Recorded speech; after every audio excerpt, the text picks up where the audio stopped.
क्या आपने शादियों वाला कस्टर्ड खाया है? अगर खाया है तो आप उसे भूल जाएंगे। बिस्मिल्लाहिर्रहमानिर्रहीम, अस्सलाम वालेकुम। आज हम कस्टर्ड बनाने वाले हैं, वो भी मेरे अंदाज से, मेरे स्टाइल में। बहुत मज़े का बनता है, बहुत लज्जत वाला बनता है। मैं आपको इसकी अज्जा बता देती हूँ। मैंने यहाँ पर दूध लिया है 2 किलो। 1 कप जो है मैंने साबूदाना लिया है, इसको मैंने पानी में भिगो के रखा है। उसके बाद मैंने बादाम ले लिए हैं आधा प्याली, इनको मैंने छुरी से क्रैश किया है, छुरी से छोटा छोटा काट लिया है। उसके बाद मैंने यहाँ पर नारियल ले लिया है और 4 हरी इलायची ले ली हैं।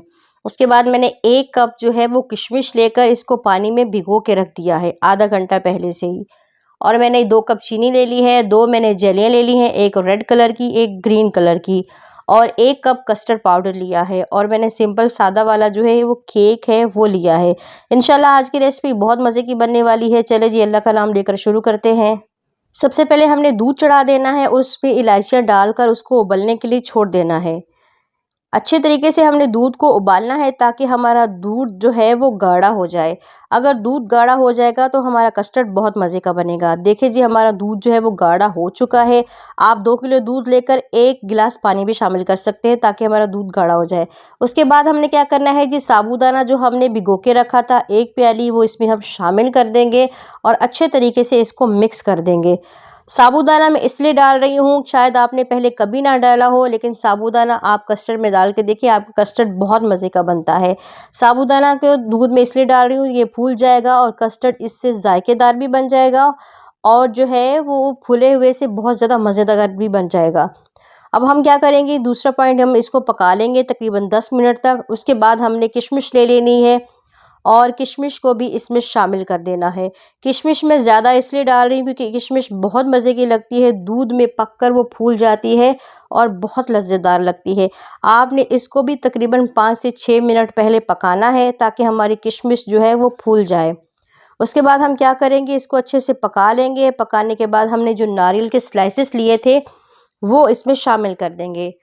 नारियल के स्लाइसेस जो हैं इसमें डालने से क्या होगा, आप देखिएगा कि ये बहुत मज़े का बनेगा। आपने स्टेप बाय स्टेप बिल्कुल ऐसे ही रेसिपी को फॉलो करना है, ऐसे ही बनाना है। इंशाल्लाह आपका कस्टर्ड भी बहुत मज़े का बनेगा। आप इसको दावतों में शामिल कर सकते हैं, दावतों में जो है अपने रेसिपीज़ में डाल सकते हैं, ये बहुत मज़े का बनेगा।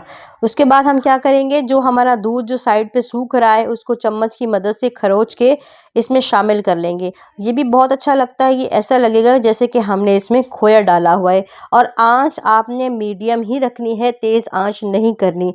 यहाँ देखिए जी, हमारा कस्टर्ड जो है वो गाढ़ा हो चुका है। इस पॉइंट पे हम कस्टर्ड पाउडर डाल देंगे। कस्टर्ड पाउडर को आधा कप पानी में डालकर उसको अच्छे से घोल लेंगे और दूध वाली छन्नी की मदद से, चाय वाली छन्नी की मदद से हम इसको छान कर इसमें डालेंगे ताकि हमारे लम्स ना बने।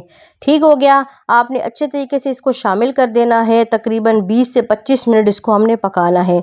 और एक और बात बताऊं, अगर आपका कस्टर्ड गाढ़ा ना हो तो आप 2 चम्मच और कस्टर्ड पाउडर भी इसमें डाल सकते हैं ताकि कस्टर्ड जो है हमारा गाढ़ा हो जाए। उसके बाद हम क्या करेंगे, हमने सबसे एंड में, लास्ट में क्या करना है, इसमें चीनी शामिल करनी है। मैंने यहाँ 2 कप चीनी शामिल की थी, लेकिन उसके बाद भी मुझे चीनी कम लग रही थी तो मैंने 1 कप और कस्टर्ड में चीनी डाली है। ठीक हो गया, क्योंकि हमारे घर में चीनी जो है वो तेज़ ज़्यादा पसंद की जाती है, ज़्यादा खाई जाती है। ये देखिए जी, हमारा कस्टर्ड माशाल्लाह से गाढ़ा हो चुका है, रेडी हो चुका है। बहुत अच्छा लग रहा है, बहुत मज़े का लग रहा है। और याद रखें कि जब इस पॉइंट पे आप पहुंच जाएं तो इसको अच्छे से पकाते रहें, हिलाते रहें ताकि ये नीचे से जले नहीं।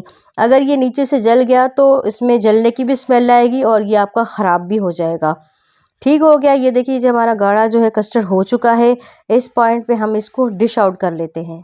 मैंने यहाँ पर एक खाली बाउल लिया है और बाउल में बिल्कुल भी पानी नहीं होना चाहिए। और जो केक हमने लिए थे उनको स्लाइसेस में काट कर मैंने इस तरतीब से रख लिए हैं। अब हम इसमें कस्टर्ड शामिल कर देंगे और ऊपर से कस्टर्ड डालने से क्या होता है कि वो केक के अंदर तक चले जाते हैं।